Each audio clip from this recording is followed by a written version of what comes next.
Buenas tardes. Vaya abriendo su Biblia, por favor, en Mateo capítulo 1, versículo 18. Vamos a hablar de una de las doctrinas fundamentales del cristianismo, que es la importancia del nacimiento virginal de Jesús. ¿Qué tan importante es para el cristianismo este hecho tan maravilloso que Jesús haya nacido de la manera en la cual nació? Y vamos a leer Mateo 1, 18. Dice así: el nacimiento de Jesucristo fue así. Estando desposada María, su madre, con José, antes que se juntasen, se halló que había concebido del Espíritu Santo. Hace 8 días estudiamos acerca de la importancia de enfatizar las verdades fundamentales que rodean, en este caso, el nacimiento de Jesús, y no tanto las circunstancias secundarias, como si nació el 25 o no nació el 25, como si es de origen pagano, que si las luces, esas cosas son secundarias. Hay cosas muchísimo más importantes en las cuales nosotros debemos de enfocarnos. Y aquí iniciamos con una importante pregunta, que es la siguiente: ¿qué es más importante para el cristianismo? ¿Que Jesús haya muerto por nosotros en la cruz o su nacimiento virginal? ¿Qué es más importante? Las dos. Muy bien, palomita, pónganse palomita. Los dos eventos tienen la misma importancia. Si no hubiera nacido Jesús, porque hay una lógica aquí, si no hubiera nacido Jesús, por consiguiente, no hubiera muerto por nosotros, ¿sí? Y por consiguiente, no se hubieran derivado otras verdades fundamentales del cristianismo, como por ejemplo su resurrección, su doctrina, su enseñanza, que está plasmada en los evangelios, las promesas de Dios. Todo se vendría abajo. Si Jesús no hubiera nacido, si Él no hubiera muerto por nosotros, ¿cómo habría resucitado? No hubiera lo uno sin lo otro. Nosotros, si así hubiera sido, nosotros seguiríamos en la condenación. Nuestros pecados seguirían acumulándose en nuestras vidas y finalmente terminaríamos en el infierno. ¿Qué tan importante es pues el nacimiento virginal de Jesús? Con su rayo virginal es un nacimiento totalmente diferente al de cualquier ser humano. Bueno, en la historia de la Navidad, el punto más importante es el nacimiento virginal de Jesús. El nacimiento virginal de Jesús sucedió, ocurrió, fue un hecho que marcó la historia en antes y después de Cristo, y sucedió tal y como dice la Escritura. De lo contrario, si no hubiera sucedido como dice la Escritura, entonces Jesús simplemente sería un hijo ilegítimo de una infidelidad que cometió María, ¿sí? O simplemente Jesús fue el hijo de la unión marital natural entre José y María. Si así fuera, por consiguiente, Jesús no es Dios, es un ser humano como nosotros. Si Jesús no es Dios, fíjese cómo se va derivando todo. Y si Jesús no es Dios, entonces sus afirmaciones de quién era, de sus enseñanzas, pues son puras mentiras. Si así fuera, o si así hubiera sucedido, su salvación sería un engaño. Y si su salvación es un engaño, todos seguimos bajo condenación. Si negamos que Jesús es Dios, hemos negado la esencia misma del cristianismo. Si la historia de su nacimiento no es más que una leyenda inventada, bueno, también lo sería el resto de lo que la Biblia habla de Jesús. Pero fíjense que curiosamente, desde el inicio del cristianismo, hace casi 2000 años, la doctrina del nacimiento virginal de Jesús ha sido una doctrina, o ha sido la doctrina más atacada. Desde el inicio, por ejemplo, aparecieron los gnósticos, que eran personas que habían concebido cierta doctrina que aseguraba que Jesús era imposible siendo Dios, era imposible haber tomado una forma humana. Por consiguiente, ellos decían que Jesús no era Dios, negaban su nacimiento virginal. Pasaron algunos años dentro de la iglesia de los primeros 300 años y apareció una doctrina que se conoció como arrianismo, que era la negación de la divinidad de Jesús, argumentando, un tal Arrio argumentaba que Jesús era un ser creado, que no era Dios encarnado. Bueno, esas dos doctrinas o herejías que acabo yo de mencionar se han perpetuado, siguen vigentes hasta el día de hoy. Por ejemplo, los testigos de Jehová son los representantes del arrianismo. Ellos niegan la divinidad de Jesús. Ellos dicen que Jesús era un simple ser humano como usted o como yo. ¿Sí?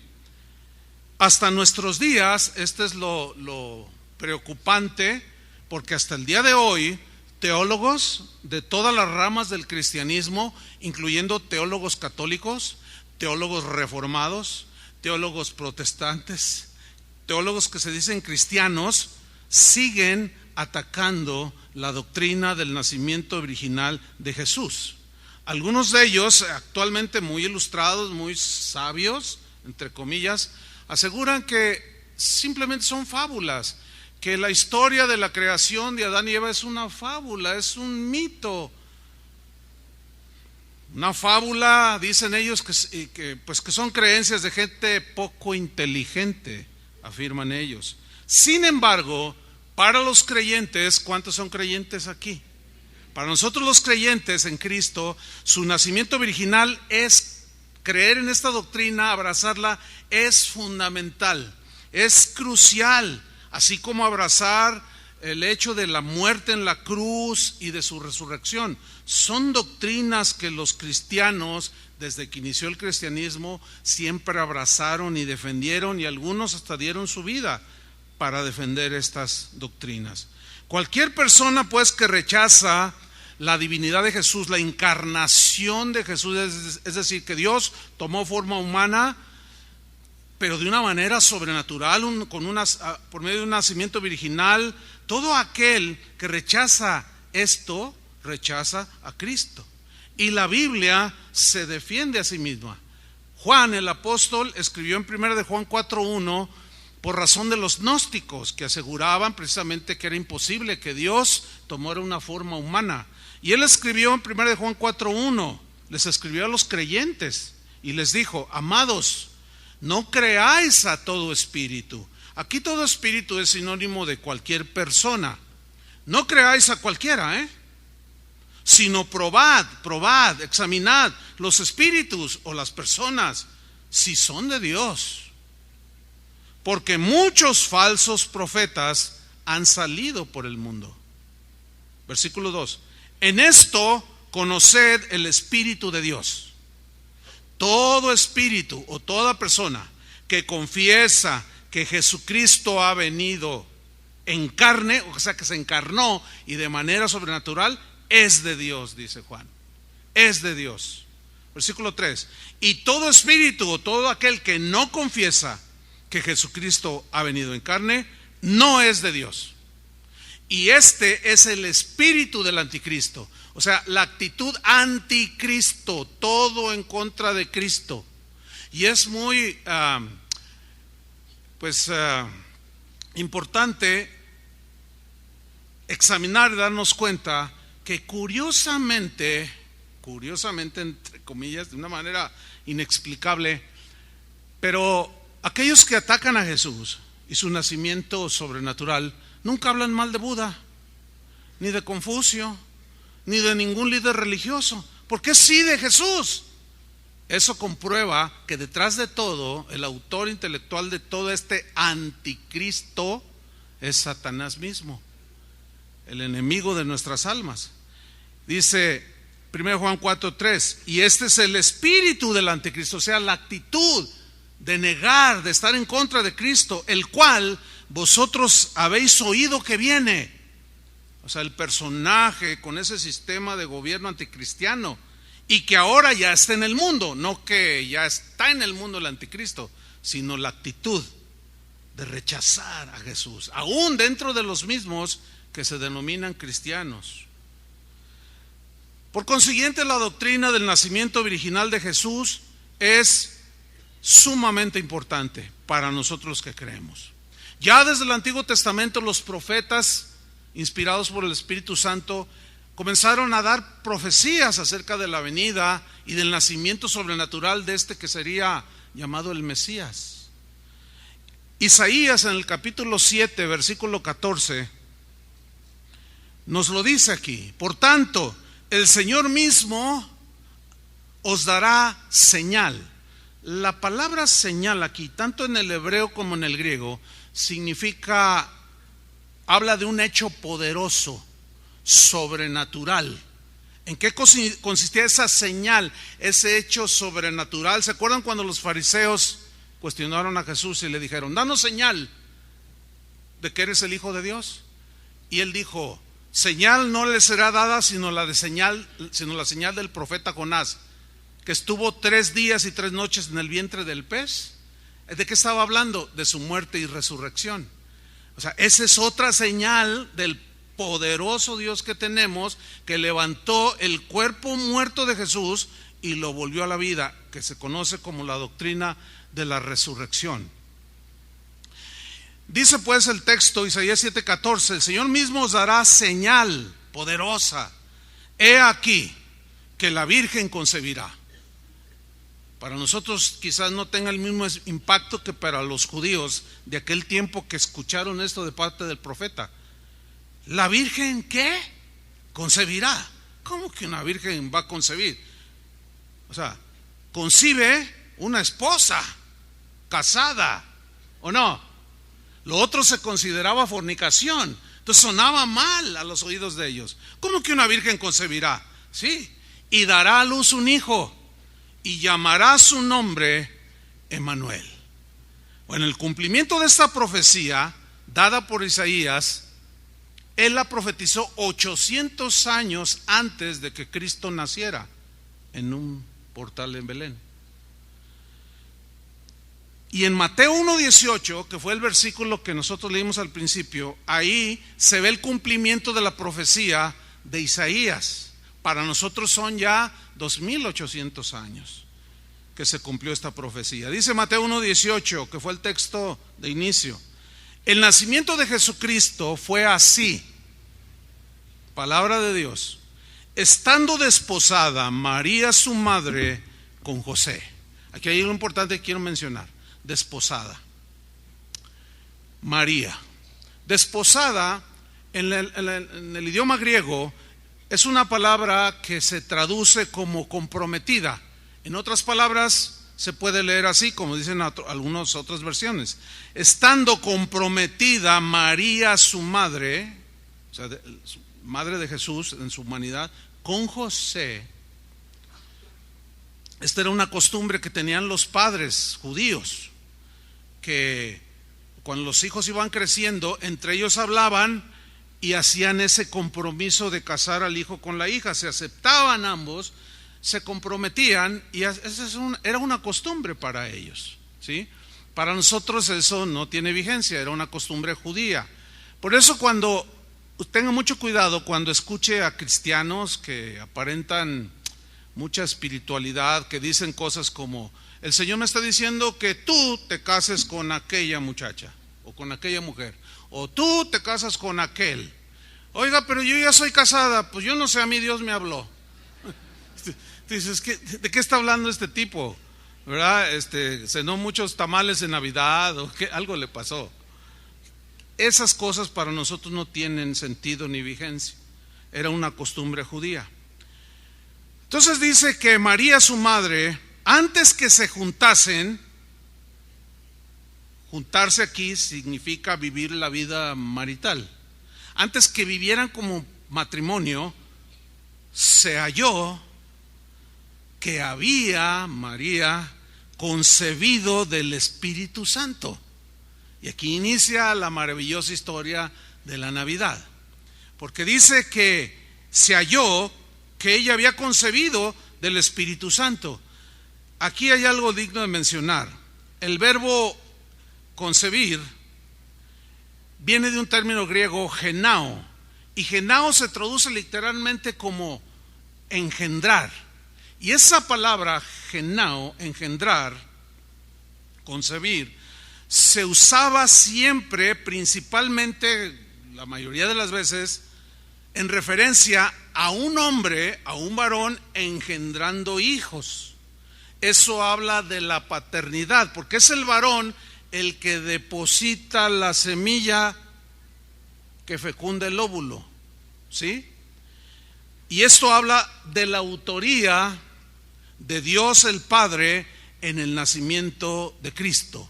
O, como dice en Hebreos 1:5, aquí hay una prueba de esto, de cómo fue Dios el Padre quien lo engendró. A lo cual, porque a cuál de los ángeles dijo Dios jamás: mi hijo eres tú, yo te he engendrado hoy. Y otra vez, yo seré a él padre, y él será a mí hijo. Ok, en un sentido nosotros como cristianos somos hijos de Dios. ¿Cuántos son hijos de Dios? Pero él es el Hijo de Dios.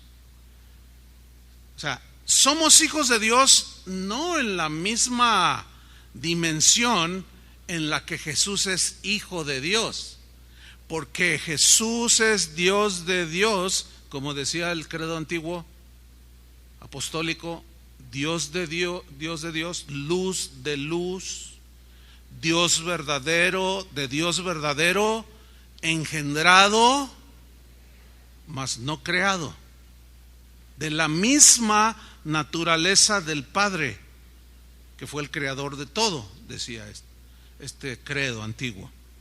Ahora, vamos a Lucas capítulo 1, versículo 26, porque allí nos narra un poco más acerca de las circunstancias, de cómo se dio este maravilloso nacimiento del Hijo de Dios. Lucas 1:26 dice así: al sexto mes, el ángel Gabriel, que es uno de los tantos ángeles al servicio de Dios.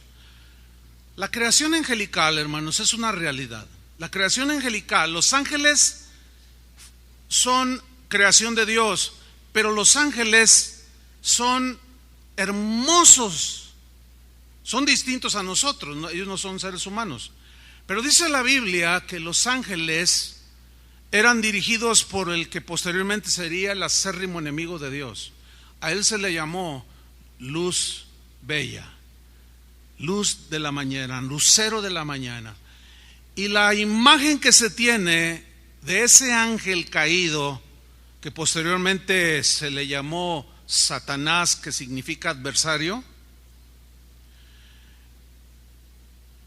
esa imagen que se tiene de un tipo rojo, ¿sí?, con cuernos, con una cola así, ¿verdad?, y con un trinche, nada que ver, algunos se sorprendieron por lo que dije. No es así. Eso fue producto de la mente de pintores que hace siglos, escenificando algunas partes de la Biblia, pintaron al diablo rojo, pero no es así, nada que ver, hermanos. Luzbel, que posteriormente se le llamó Satanás o diablo, es el más hermoso de los ángeles. Si usted lee la narración de su creación en Ezequiel y en Isaías, habla de una hermosura sin igual. Pero se reveló ese ángel.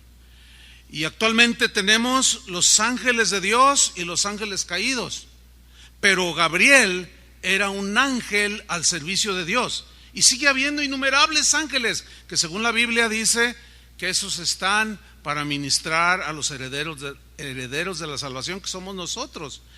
Pero no ande buscando ángeles, porque Satanás se disfraza como ángel de luz y puede engañar como ha engañado a un montón de gente, ¿sí? Aquí en la ciudad tuvimos una historia de una supuesta aparición de un ángel a un pastor, y le dijo cosas que nada que ver con la Biblia, pero supuestamente el pastor le dijo: ¿y cómo yo les compruebo que eres un ángel que Dios envió? Y que el ángel le dijo: te voy a dejar una pluma. Y que le soltó una pluma ahí donde él estaba en el templo de ellos, así le llamó. Y esa pluma la puso en una cajita y los hermanos iban a ver la pluma. Nada que ver, nada que ver. Sin embargo, los ángeles de Dios ahí están, cuidándonos, guardando nuestros caminos. A veces ni cuenta nos damos, pero ahí están, ¿sí? Y esos están para servir a Dios. Y Gabriel era uno de ellos. Y así como Jesús enseñó al Padre Nuestro: se haga tu voluntad como en el cielo, así en la tierra, Gabriel era un ángel del cielo, era un ángel de Dios. Y él, dispuesto a hacer la voluntad de Dios, se le da un mensaje. Fue enviado por Dios, dice, a una ciudad de Galilea llamada Nazaret, a una virgen desposada, comprometida con un varón. El varón se llamaba José, de la casa de David, y el nombre de la virgen era María. Había muchas vírgenes en ese tiempo en Israel. Sin duda que había muchas igual a ellas, virtuosas, vírgenes puras, entregadas a Dios, pero Dios en su soberanía tenía que escoger a una. Por eso es que el mensaje del ángel inició con un saludo que la dejó a ella sin palabras. Vamos a leer en el versículo 28. Y entrando el ángel en donde ella estaba, no dice si estaba en la cocina o en su cuarto, no dice, pero donde ella estaba, entró el ángel y le dijo: salve, muy favorecida. Salve era un saludo como de bendecida, como era un saludo divino de bendición. Salve, y luego le dice: muy favorecida, como dice otras traducciones, llena eres de gracia. La gracia de Dios te abrazó, te envolvió, y el favor de Dios, por su gracia y su soberanía, te escogió a ti. Y le dice: el Señor es contigo. La frase en español no tiene la contundencia que tiene en el original. El Señor es contigo es de una manera palpable y real. El Señor se va a manifestar en tu vida. Bendita tú, le dice, entre las mujeres. Y obviamente su reacción fue, pues digamos, normal. ¿Cómo reaccionó? Mas ella, cuando le vio, mira, ya de por sí, nada más de ver al ángel hermoso, ya se turbó. ¿Cómo? No sé, o sea, si imaginamos un poco, quizás ella pensó: ¿y cómo entraste?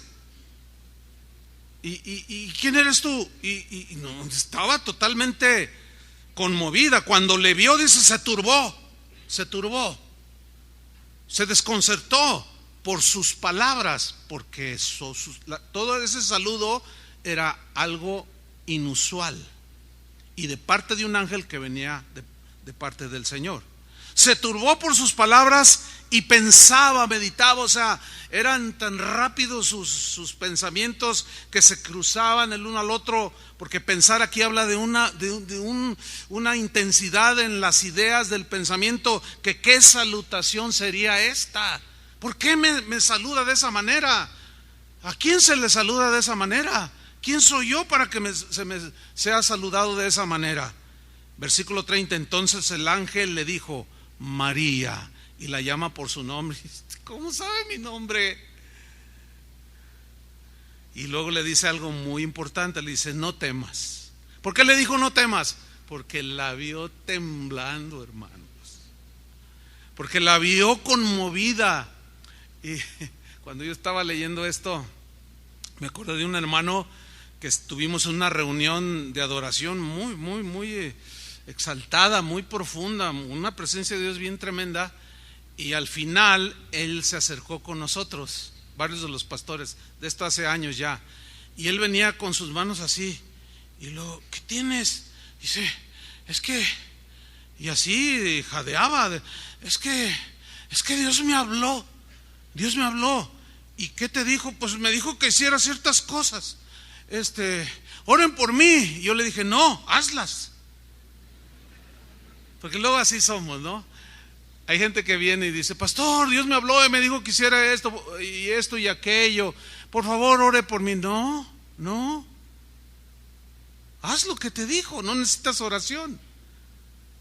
Sí, haz lo que te dijo. Entonces María estaba toda, pues yo me la imagino así, turbada así, con los ojos desorbitados y la calma el ángel. Tranquila, María.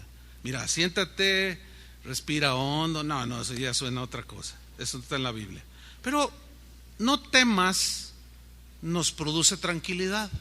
Porque esa palabra, esa frase, no temas de parte de Dios, es ten confianza en mí. Todo está bajo mi control. Y ustedes saben que la Biblia registra 365 veces la frase no temas. Alguien que se puso a contarlas dijo, mira qué maravilloso, un no temas para cada día. ¿Por qué? Porque todos los días nos asaltan temores. Pero esa frase no temas, que le dio tranquilidad a María para escuchar lo que restaba del mensaje, esa misma frase tiene mucho poder para nosotros hoy. Yo he estado escuchando las noticias últimamente y la gente está temerosa de lo que vendrá en el 2017. Pero si ustedes son observadores, siempre se dice en diciembre, ay, el año que viene será difícil, y aquí estamos todos. ¿Sí? Pero para los que confían en el Señor, nuevas fuerzas tendrán. Levantarán sus alas como las águilas, correrán y no se cansarán. Seguiremos adelante hasta el día final. Entonces el ángel calma a María, porque no era para menos. ¿Sí? Es como si alguien viene, el doctor viene contigo, mujer, que estás embarazada, y te dice, oiga, le tengo una noticia tremenda, va a tener 8 hijos. ¿Cómo te quedarías, mujer? Para atrás.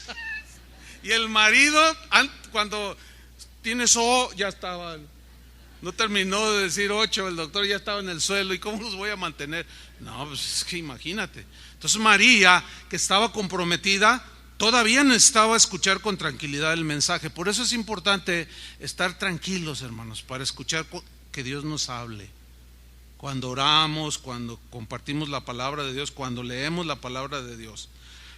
Entonces la calma le dice, no temas, porque has hallado gracia delante de Dios. Has hallado el favor de Dios delante de Dios. Pero todavía no le dice nada. Y ella está así esperando el gran mensaje. Le dice en el 31, y ahora concebirás en tu vientre. No, eso le fundió los fusibles a la Virgen María. Concebirás en tu vientre. Ahora imagínense, ella abriendo los ojos a medida que le decía, y darás a luz un hijo, y llamarás su nombre Jesús. Jesús es el nombre en griego de la palabra hebrea o del nombre hebreo Josué. En griego es Jesús, y ambos, Josué y Jesús, hebreo y griego, significan salvación o el Salvador. Y el nombre de Jesús describe el propósito de la misión por la cual Él vino a nacer de una manera tan sobrenatural y poderosa. Ese es el nombre por excelencia de Jesús, aunque se le llama de muchos nombres, como ya veremos un poquito más adelante. Y luego le menciona cómo sería ese hijo llamado Jesús. El nombre se lo puso Dios, no José ni María. Y le describe en el versículo 32, este niño será grande y será llamado Hijo del Altísimo. Mira, todos somos hijos del Altísimo, del que está por sobre todo. Pero Él es el Hijo de Dios, engendrado por Él. Nosotros fuimos engendrados por la palabra, dice Pedro.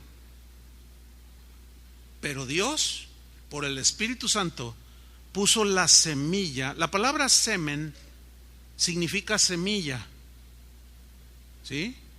Está latinizada la palabra semen, pero significa literalmente semilla. No que Dios tenga semen como los hombres, como los seres humanos. No, esto es en sentido espiritual. Puso la semilla por el poder de Dios. No hay nada imposible para Él. Y luego le sigue diciendo, y el Señor Dios le dará el trono de David su padre, y reinará sobre la casa de Jacob para siempre, y su reino no tendrá fin. Todas esas son frases que ella de alguna manera había escuchado de boca de los rabinos. ¿Cómo sería el reinado del Mesías? Y luego se la están dando a ella. No, yo pienso que estaba al borde del desmayo de semejante afirmación. Y en su mente se estructuró una pregunta bien lógica.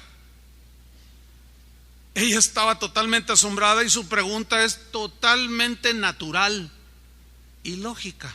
Le dice en el versículo 34. Entonces María le dijo al ángel: ¿cómo será esto? Y sigue con su lógica humana, ¿no?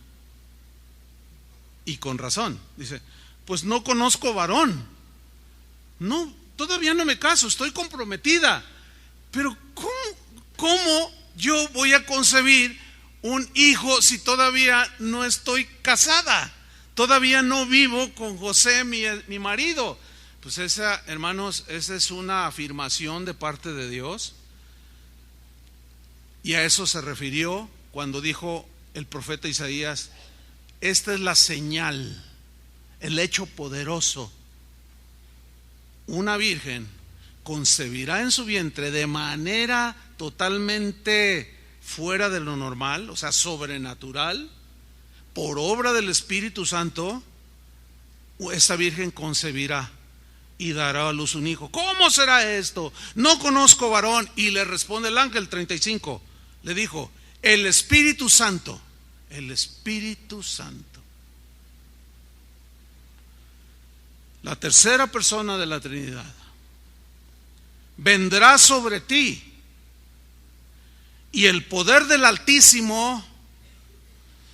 Repito, estas frases no tienen quizás mucha impresión fuerte en nosotros, pero en el texto y en la costumbre, en la cultura hebrea, escuchar estas palabras que son muy, muy contundentes, de que el Espíritu Santo vendrá sobre ti, como ahora viene sobre nosotros, pero ya no se va a producir como nunca antes se había producido un nacimiento como el del Hijo de Dios. Por eso es un hecho único, por eso es una verdad fundamental la manera en la que Cristo nació. Y vamos a, en lo que resta del mensaje, a darle explicación el por qué tenía que ser de esa manera su nacimiento. El Espíritu Santo vendrá sobre ti, y el poder del Altísimo, o el poder del Todopoderoso, del Altísimo, te cubrirá, te abrazará, te llenará completamente con su poder, con su sombra, que es un sinónimo del poder de Dios. Te abrazará, te cubrirá, por lo cual, como consecuencia de eso, también el santo ser que nacerá será llamado Hijo de Dios. No, pues allí ya María, tratando de asimilar, ella había sin duda escuchado mensajes de que vendría el Mesías, sin duda que escuchó predicación respecto a Isaías 7:14, pero jamás pasaría por su mente, es lo más seguro, que ella pudiera haber sido la que Dios había escogido. Miren, hermanos, Dios lo único que requiere de nosotros es fe, porque Dios sigue haciendo hechos poderosos. Dios sigue manifestándose en nuestras vidas de manera poderosa. El Espíritu Santo sigue obrando en las vidas de los que creen. El único requisito de Dios es tener fe, porque para el que cree todo le es posible. Fe es la llave para accesar a las promesas de Dios. Y esa fe la tenía esta mujer, virtuosa. Finalmente le creyó, pero el dilema y el problema seguía. ¿Por qué? Porque quedó embarazada y por lógica el vientre empezó a crecer y José se dio cuenta, pero todavía no se casaba, ni siquiera las invitaciones habían hecho, todavía ni los cantos de nupciales había, todavía Julio no le decían qué cantos cantar en la boda. Pero volvamos a Mateo 1:19, porque aquí nos narra ya el hecho de que José ya se había dado cuenta. ¿Qué pasó por la mente de José cuando le avisaron? Oye, esto no está en la Biblia, pero estamos pensando como algo probable. Alguien la vio a María y la vieron diferente, que ya le apretaba un poco su túnica, y más de uno imaginó y dijo, ya se metió con José, y eso era fornicación y era penado por la ley. Y más de uno seguramente fue y le dijo, y cuando José la ve, ¿qué pasaría por su mente? Miren lo que sucedió. Mateo 1:19. Después de que se entera, José su marido, o su prometido, como era justo, yo subrayo esta frase, como era justo. Aquí, hombre justo significa hombre íntegro, que sabe amar, que sabe perdonar, que no va a vengarse, no hay venganza en su corazón, no hay el mínimo asombro de amargura por tan semejante infidelidad, porque él en su mente natural no es difícil imaginarlo.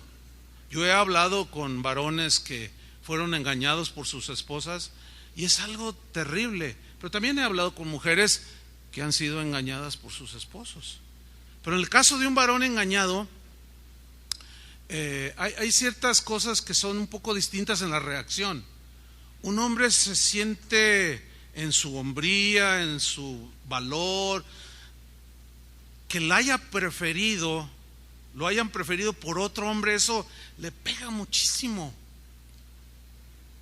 Quizás más fuerte, no lo sé. Pero en la mente de José, fíjate, la importancia de ser hombres y mujeres justos. Porque cuando viene la agresión, cuando viene la defraudación, cuando viene la traición, el corazón justo reconoce que él también está en la posibilidad de traicionar, de herir el corazón de los demás. ¿Y qué hizo este hombre justo? No quería infamarla, dice. No quería avergonzarla públicamente. Aparte de que él sabía que la ley decía que si una mujer comprometida a casarse o una mujer casada cometían fornicación o adulterio, morían siendo apedreados. Eso decía la ley. Ustedes sabían eso, ¿verdad? Pero como él la amaba, cuando tú amas a alguien, a pesar de que te traiciona, sigues amando a esa persona, porque el amor nunca deja de ser. Y así era el corazón de este varón. Por eso también Dios lo escogió. Por eso Dios anhela que los que somos padres terrenales, en el caso de los creyentes, seamos hombres justos, mujeres justas, para depositar en nuestras manos esos pedacitos de carne que el cunero está lleno ahorita. Cuando nacieron mis hijos es algo maravilloso, ¿no? Cuando nacen los hijos. Por ahí dijo David, mi hijo, amén. ¿O quién fue? Entonces le dice, fíjate, dice, y no quería infamarla, quiso dejarla secretamente. No había deseos de venganza, nada, y mucho menos denunciarla por infidelidad para ser apedreada. Dijo, no, mejor yo me desaparezco, me voy. Y dice en el versículo 20, pensando él en esto, se entiende que se recostó por lo que viene a continuación. Y pensando, pero ¿cómo lo hago? Pero también se cruzaban pensamientos de como, ¿y por qué me engañó? Había un compromiso de ella. Ella se veía como una virgen pura, limpia. Pero sucedió.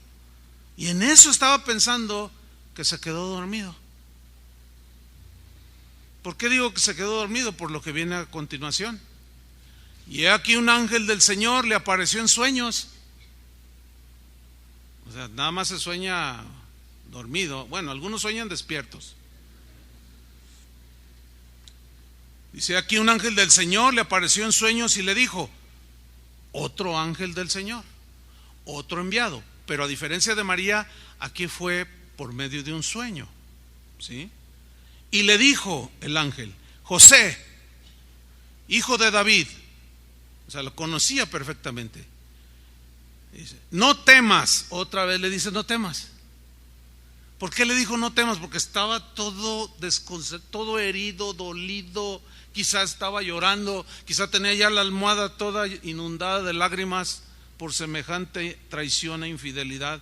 Pero el ángel lo consuela y dice: no temas. Pero luego le da una instrucción: no temas recibir a María. Y le dice: tu mujer. Qué tremendo. Piense un poco, trate de imaginar un poco. María, tu mujer. Pero me engañó. O sea, ¿cómo tú dices mi mujer?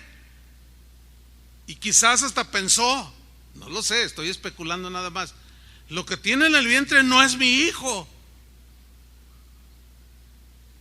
Pero sigamos leyendo. El ángel le da una explicación muy concreta y le dice: porque lo que en ella es engendrado, o sea, el padre de ese bebé que tiene María, tu mujer, es Dios. Dice: porque lo que en ella es engendrado del Espíritu Santo es, o sea, es obra del Espíritu Santo. Ahora, eso no era común, hermanos. No se había tenido ni se tendrá conocimiento de otro hecho semejante a este. Entonces, era un asunto de creerle también al ángel. Pero como era un hombre justo que conocía la palabra de Dios, he ahí la importancia de conocer la palabra de Dios. ¿Por qué? Porque cuando se nos presente una situación que requiere fe para un hecho poderoso de Dios, necesitamos creer. ¿Cuántos creen? Al que cree nada le es imposible. Todo es posible, en otras palabras, para el que cree. Y sigue aquí diciendo en el versículo 21: y dará a luz un hijo. Le está hablando de María, su mujer. Y llamarás su nombre Jesús, porque él salvará a su pueblo de sus pecados. Aquí le dice el ángel la misión por la que vino Jesús encarnado, el eterno Hijo de Dios. El Verbo se encarnó. Y aquí el ángel está diciendo cuál era la misión, cuál era el propósito de haber nacido como cualquier bebé, pero con la salvedad de que no era por la unión de un hombre con una mujer. Versículo 22: todo esto aconteció para que se cumpliese lo dicho por el Señor por medio del profeta. Y menciona al profeta Isaías, el capítulo 7, versículo 14, que ya leímos, cuando dijo, y lo cita en el versículo 23, el evangelista Mateo: he aquí una virgen concebirá y dará a luz un hijo y llamará su nombre Emmanuel, que traducido es Emmanuel, es otro nombre dado a Jesús. También se le llamó el admirable, el consejero, el Dios fuerte, el príncipe de paz, etcétera. Pero el nombre Jesús es la esencia de lo que Él es. Pero aquí Emmanuel significa Dios con nosotros. Dios tomó la iniciativa y vino con una misión específica. Dios vino, descendió de lo alto para estar con nosotros. La frase envuelve algo mucho más profundo que Dios con nosotros. Es con una misión muy específica. Nos dio a su Hijo porque de tal manera nos amó, para que todo aquel que en Él cree no se pierda, mas tenga vida eterna. Jesús fue totalmente humano.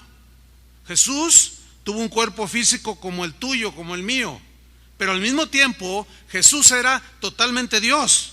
Toda la plenitud de la deidad habitó en la naturaleza humana de Jesús, con la salvedad de que Él no tuvo pecado. Jesús no nació en pecado. Él no tuvo una naturaleza de pecado como tú y yo la tenemos. Y Pablo, en el capítulo 5 de la carta a los Romanos, nos habla de cómo esta naturaleza pecaminosa es transmitida desde el momento que Adán pecó, cuando engendró a Caín y Abel. En ese momento y hasta nuestros días, esa naturaleza pecaminosa se transmite de generación en generación, y esto es a través del varón que deposita la semilla en la mujer, y viene la concepción en el óvulo y nace un ser humano, pero contaminado con el pecado. Nosotros nacimos contaminados por el pecado, y la Biblia nos lo enseña en Romanos 5:12. Dice así: por tanto, por consiguiente, dice Pablo, como el pecado entró, subrayo esa palabra, el pecado entró en el mundo por un hombre. ¿Quién era ese hombre? ¿Alguien me puede decir? Adán. Muy bien, otra palomita, ahí la llevan. El pecado entró en el mundo por un hombre, pero ahí no quedó todo. Y por el pecado entró, ¿qué entró? La muerte. Ahora, ¿qué significa la muerte o muerte? Esa palabra, tanto en el hebreo como en el griego, significan separación. Es decir, entró en el mundo por un hombre el pecado, y por el pecado entró la muerte, la separación. Y esa separación fue en dos dimensiones: en la dimensión espiritual y en la dimensión física. Es decir, en el momento que Adán pecó, murió espiritualmente, se separó de Dios. Por eso es que cuando, después de haber pecado, Dios lo buscó y él se escondió. Y Dios le dijo: ¿por qué te escondes? Es que tomé del fruto. Me desobedeciste. Ya no había perdido la comunión con Dios. En ese momento Adán murió espiritualmente, fue separado de Dios. El pecado hace división entre Dios y nosotros. Pero otra de las consecuencias, la otra dimensión, fue la dimensión física. Adán, cuando pecó, murió espiritualmente, pero en ese momento no murió físicamente. Él vivió más de 900 años, pero el ser humano fue creado para vivir eternamente, pero el pecado nos mató. Ahora sigamos leyendo. Por tanto, como el pecado entró en el mundo por un hombre, y por el pecado la muerte, la separación, así la muerte física y espiritual pasó a todos los hombres, por cuanto todos pecaron. Ahora, aquí esa palabra pasó, en el griego viene de una palabra griega que se traduce literalmente por transmitir. Entonces el texto se lee así para mayor comprensión: así la muerte física y espiritual se transmitió a todos los hombres, por cuanto todos pecaron. Y aquí quiero mencionar algo que de continuo menciono, y lo seguiré haciendo porque es muy importante, y ahí nos descuidamos muchos cristianos. ¿Por qué tuvo que nacer Jesús de la manera en que nació? ¿Por qué tuvo que Jesús ser concebido no por el semen de un varón, sino por la semilla de Dios? ¿Por qué? Para que no se le transmitiera la naturaleza pecaminosa. Cuando un bebé nace inocente, y están preciosos los bebés. ¿Les gustan los bebés? A mí sí. A mí sí me gustan. Y cuando los agarro no estén así todos, así, y les agarro, y me gusta hacerle cosquillitas en los piecitos así, y reaccionan, ¿verdad? Y bueno, parecen muñequitos ahí bien bonitos, y Y la verdad son simpatiquísimos y hermosísimos. Y luego cuando empiezan a caminar, no hombre, los papás, no, ya da sus primeros pasos y le toma 70,000 fotografías, ¿no? Y ahora con eso del Facebook, no hombre, a todo mundo le mandas las fotos de tu hijito que ya caminó y dio los primeros pasos, y cómo se ven, ¿verdad? Y cómo se ríen, y luego el dientito que empieza. No, la verdad son geniales, son maravillosos. Y ese niñito, tú le transmitiste, varón, la naturaleza pecaminosa. Y empiezan a crecer. Y los niños empiezan a hacer cosas que te roban el corazón. Hace unos días estábamos con una reunión de pastores y un joven matrimonio de pastores tienen una bebé como de 1 año, casi ya va para los 2 años. Y andaba ahí la niña caminando y es pues, o sea, no quiero utilizar la palabra adorable porque solo Dios es adorable, ¿no? Pero pues dan ganas de apretarle y uno entonces, no, la niñita haciendo ya caritas y movimientos. Le dije, ¿cuántos años tiene tu niña? Dice, ya va para 2. Le dije, no te la vas a acabar. Cuando cumpla 2 años va a ser una de monerías y tú, no, ustedes se van a deshacer, van a decir, ay, mi hija, qué linda mi hija, ninguna como ella. Esa es una característica de los niños. ¿Cuántos de ustedes cuando vieron a sus niños crecer ya siendo cristianos, que el niño a los 3 años se paraba y levantaba las manos y empezaba? Y tú, está alabando a Dios. Y las fotos, mira mi niño alabando a Dios. No, tú decías, no, Señor, qué bendición. No, y el niñito ponía carita de ángel. Y hasta le hacía así. Y luego tu niñita, no, pues fue y compró, ahí en San Juan de Dios le compraste un panderito porque fuiste ahí al caldo de pescado. Y pasaste por donde venden todos esos juguetitos y un pandelito, dijo la niña. Entonces, sí, ¿cuál quieres? Y se lo compraste y ella empezó a hacerle, te alabo, Señor, te alabo. Y tú, ay, te derretiste. Y a todo el mundo le comentaste, ay, mira a mi niña, ay, qué bendición ver a mis hijos alabando a Dios. Pero a los 5 años le empezaron a salir cuernos rojos.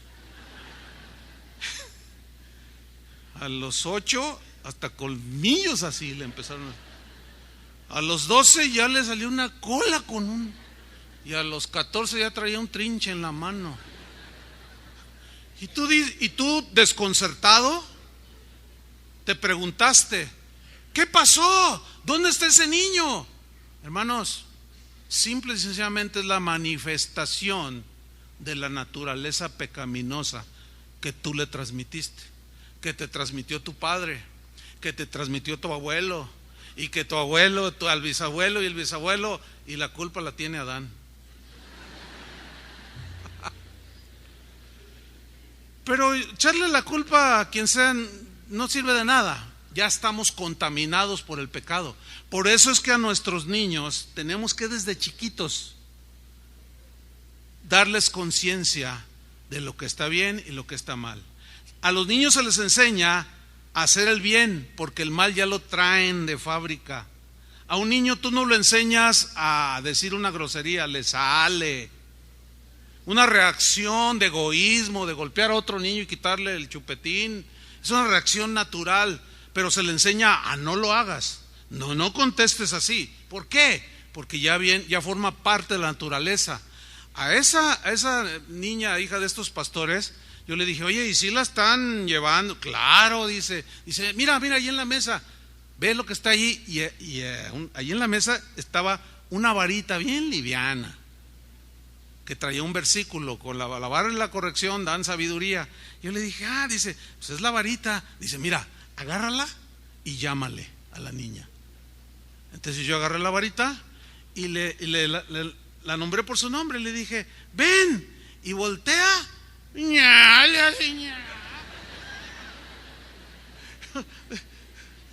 No sé si te fijaste, Martita. Dice, no. Le digo, no, ven. Jamás se me acercó. ¿Por qué? eso para mí fue un buen síntoma de parte de los padres, dice, porque pues nomás, o sea, ella sabe y le explicamos 1 año y medio y ya sabía lo que era la disciplina. Bueno, la corrección, instruye al niño en el camino y aun cuando fuere grande no se apartará.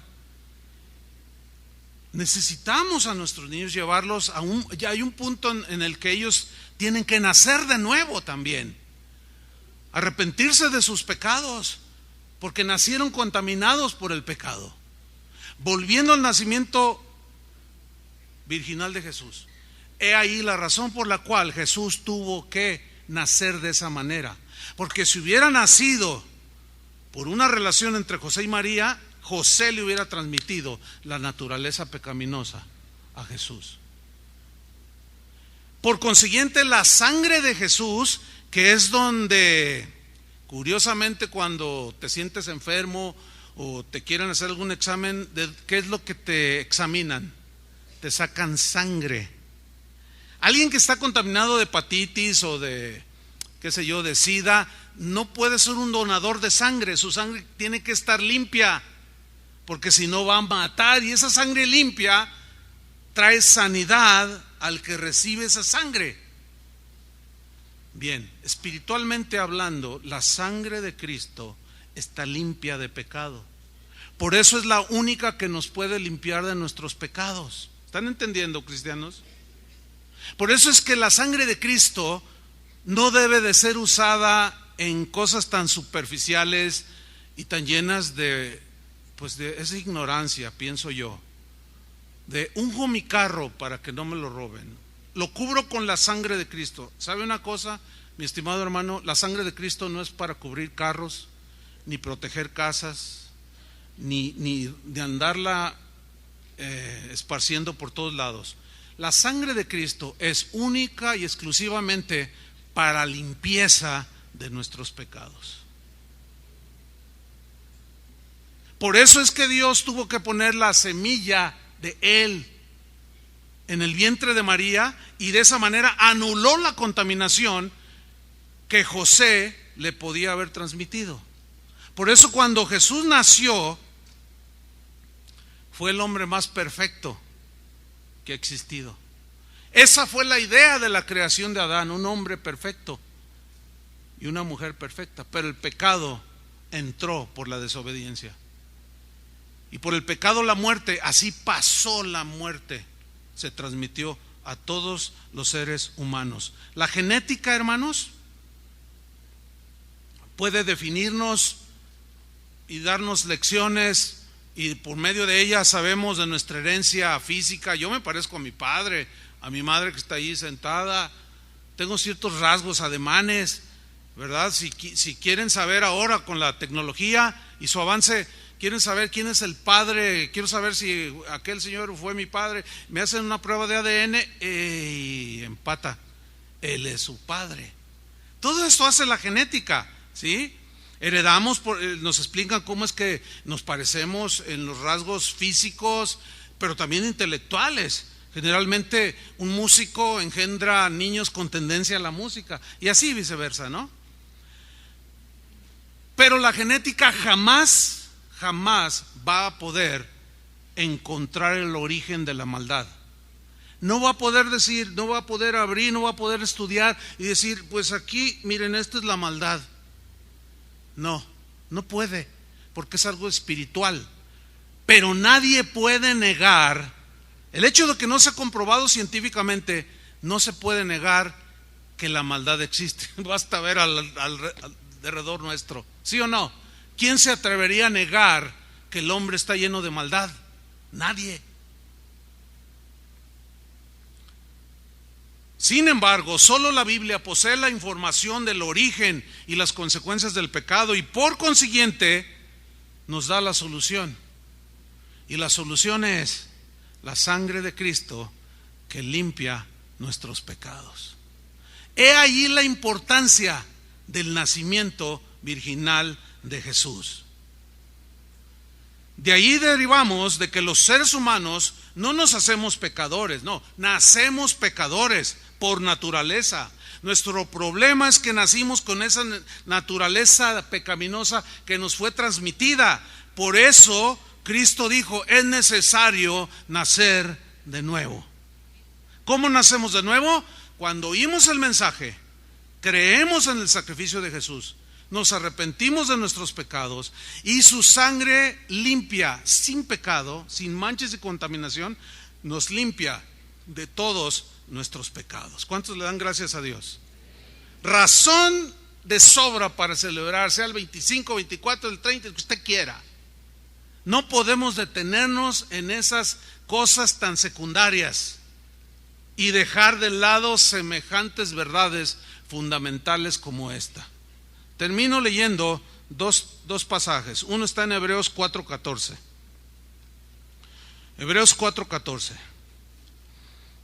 Aquí el escritor se refiere, es en alusión al sacerdocio que había en el tiempo del Antiguo Testamento, el sacerdocio que Aarón fue el primer sacerdote delante del Señor, y de allí el sumo sacerdote entraba a la presencia de Dios, previos sacrificios de animales inocentes, la sangre las vertían en lebrillos y con unas ramas de hisopo metían ahí en la sangre, y esto lo hacía el sacerdote eventualmente cada año, y rociaba al pueblo, estaba fuera ahí del tabernáculo y rociaba la sangre de manera simbólica hacia el pueblo, dirigía el rociamiento de la sangre.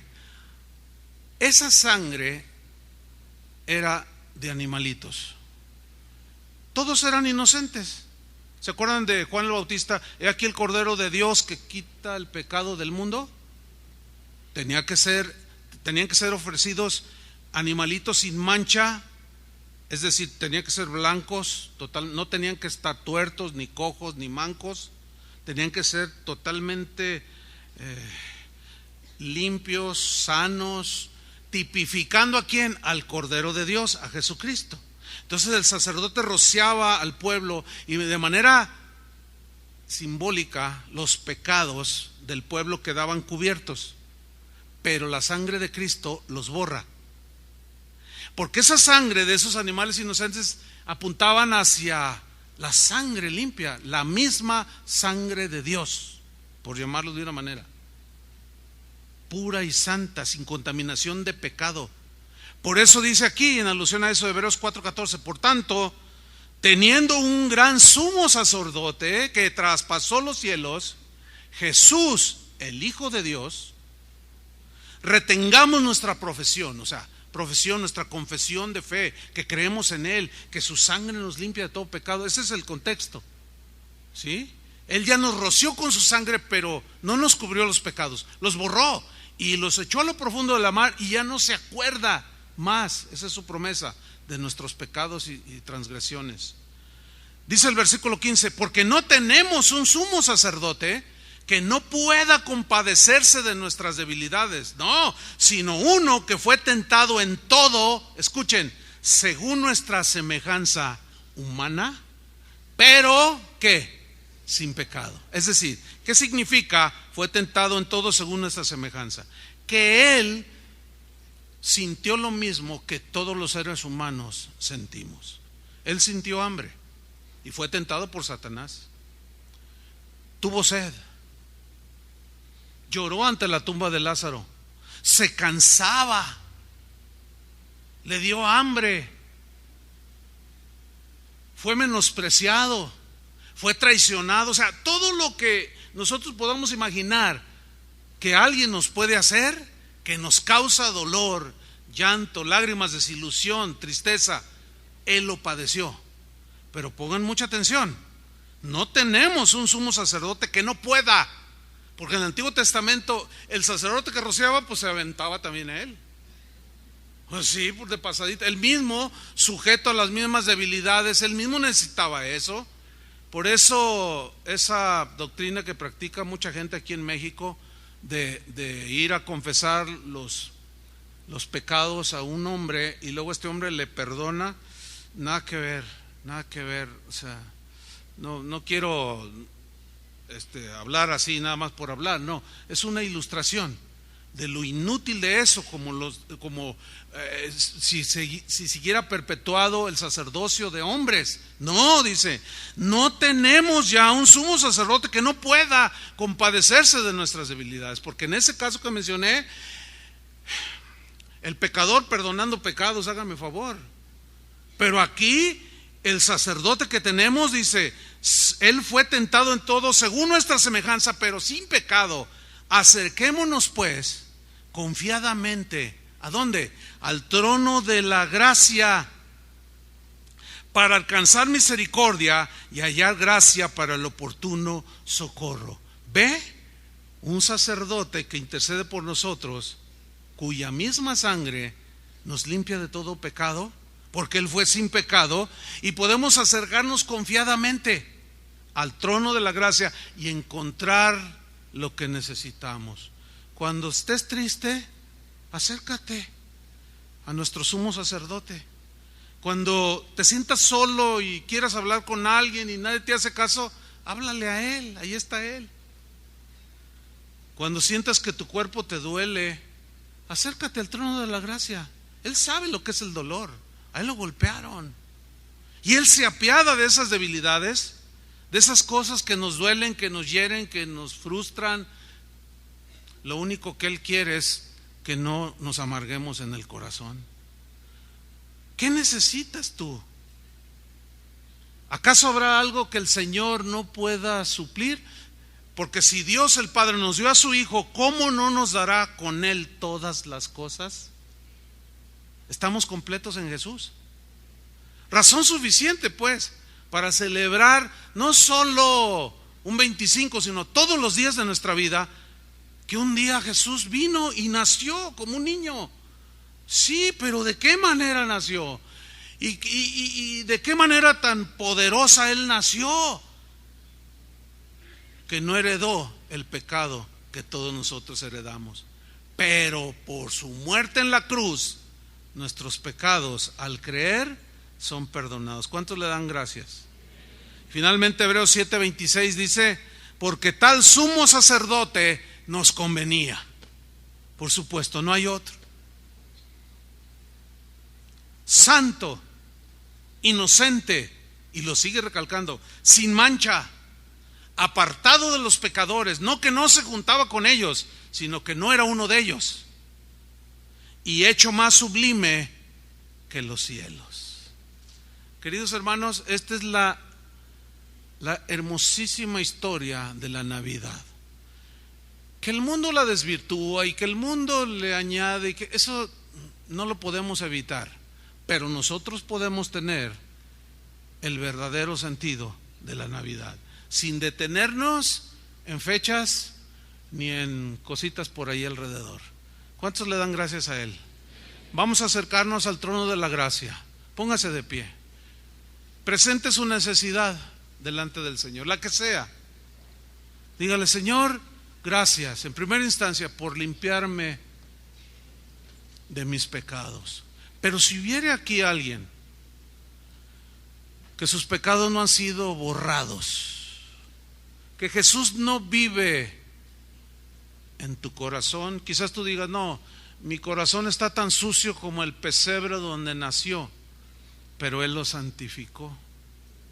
Y cuando Jesús precisamente viene al corazón de un ser humano que tiene el corazón peor que el pesebre donde Jesús nació, donde comían los animales, es para limpiarlo, es para limpiar el corazón. Y Él es el único que puede hacerlo con su sangre, sin contaminación de pecado. Padre, te damos muchas gracias por esta hermosísima historia. No es una fábula, ni es un mito, es una historia. Y tal y como la narran las Escrituras, así la creemos. Y no queremos perder el tiempo ni detenernos en cosas superficiales, como fechas, regalos, cosas de esas. No, queremos poner nuestro énfasis en el significado de ese nacimiento. ¿Cómo fue que naciste, Jesús? ¿Y de qué manera? ¿Cómo fue que el Espíritu Santo puso esa semilla de Dios el Padre en el vientre de la Virgen. ¿Cómo fue? Qué misterioso es todo esto, pero es una realidad. Es un misterio que se abraza por la fe. Y por la fe en su sangre, sin contaminación de pecado, es que hoy tenemos salvación. Por eso hoy, Señor, en esta mañana, pedimos por aquellos que estén aquí, que todavía no te conocen, que todavía su corazón es preso de su naturaleza pecaminosa. Que en este día entreguen su corazón a ti, Señor, y tú lo limpies, borres toda maldad, todo pecado, y los hagas nacer de nuevo. Señor, aquí está una buena parte de tus hijos congregados, y nos acercamos confiadamente al trono de tu gracia, cada uno con diferentes necesidades, unos con tristeza por quizá un familiar muerto durante el año, quizá una enfermedad, quizás una situación familiar que ha traído tristeza.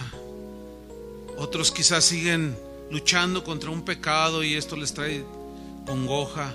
Pero tú eres nuestro libertador, Señor. Nos acercamos con confianza al trono de tu gracia para encontrar oportuno socorro. Señor, de manera libre y confiada nos acercamos a ti por la sangre de Cristo, la única sin contaminación de pecado.